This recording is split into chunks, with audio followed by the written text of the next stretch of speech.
भी नहीं हुई है उनके यहाँ, और भैया वीरगति को प्राप्त हो गए।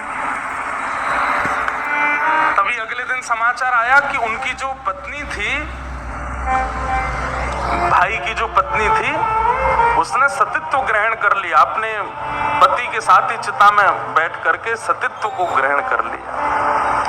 अब ये बात जब रानी को पता चली तो रानी ने अपने पूरे रानीवास में कहा, मेरी भाभी का त्याग देखा आप लोगों ने, मेरे भैया के प्राण चले गए तो उन्होंने भी सतीत्व ग्रहण कर लिया, वो सती हो गई।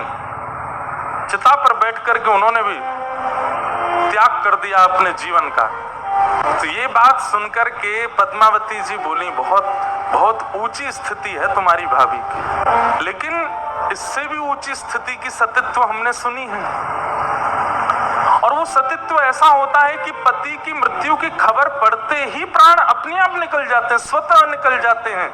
अब ये बात तो उनने सहज भाव से कही, लेकिन पद्मावती की इन बातों से रानी को लगा कि ये मेरी भाभी का उपहास कर रही हैं। एक तो उन्होंने सतीत्व को ग्रहण किया, ऊपर से ये कह रही है कि उससे भी बड़ा सतीत्व कुछ होता है।